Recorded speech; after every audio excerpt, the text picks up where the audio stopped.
और यहाँ पैसे कमा रहे हैं। बिल्कुल। तो चाइना से जो चीजें चाइना में मिलती है ना, एग्जैक्ट वही चीजें वियतनाम में भी मिलती है, एग्जैक्ट सेम प्राइस पे, सब कुछ सेम पे। हमको ये नहीं समझ में आता है कि इंडिया वियतनाम से प्रीफर करे। एटलीस्ट वियतनाम चाइना का दुश्मन है, उसी को मजबूत कर दे। नहीं यार, इतनी टेक्नोलॉजी नहीं है वियतनाम में इस लेवल की, जो कुछ भी मटेरियल बुलवाना हो तो ऐसा नहीं है कि हम लोग जैसे चाइना को अगर हम लोग रिप्लेसमेंट के तौर पे देखा जाए तो कुछ साउथ एशिया की कंट्रीज हैं, बट क्या है ना कि हमने ऑप्शन ही नहीं दिया किसी को। जब आप ऑप्शन नहीं देंगे तो अपडेट नहीं होगा, मार्केट नहीं होगी, किसी होटल में कस्टमर ही कम आएंगे तो कितनी वेराइटीज रखेगा।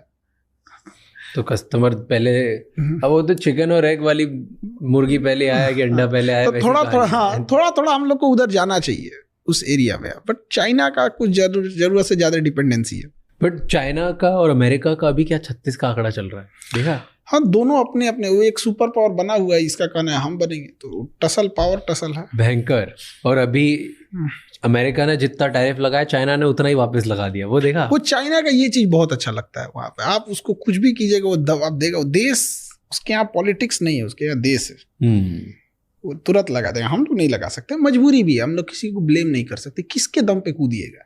ना इंडस्ट्रियलाइजेशन है, ना इकोनॉमी है उस हिसाब से, क्योंकि अमेरिका को, केवल अमेरिका पावरफुल नहीं ना, हर जगह हमारे लोन रोक देगा। IMF हो गए या वर्ल्ड बैंक हो गए, यूरोपीय यूनियन से दबाव बनवा देगा।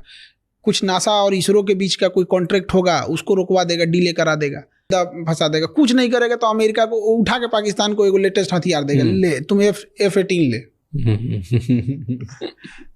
तो हम लोग को बहुत बैलेंस करके चलना पड़ता है। और चाइना और जितने बड़े देश हैं ना, उनकी एक खासियत होती है, हर देश का एक दुश्मन को वो पाल के रखते हैं।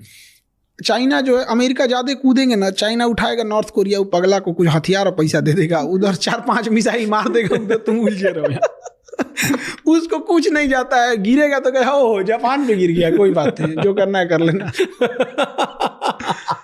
उसको क्या जाता है? उसको अपने क्लोज इकोनॉमी, उसके यहाँ कोरोना के मरीज मिले थे सब, सुबह में 8, शाम में सबको मार दिया।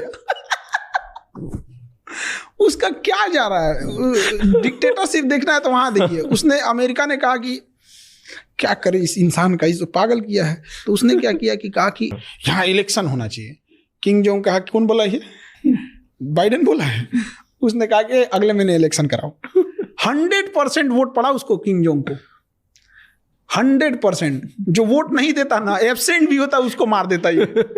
100% वोट पड़ा। अब अमेरिका कह रहा है कि ये इलेक्शन अच्छा नहीं हुआ है। कह रहा तू अपने यहाँ का इलेक्शन देख, तुम्हारे यहाँ के इलेक्शन कमीशन से कराएंगे अपना इलेक्शन। तो हर बड़े देश यही करते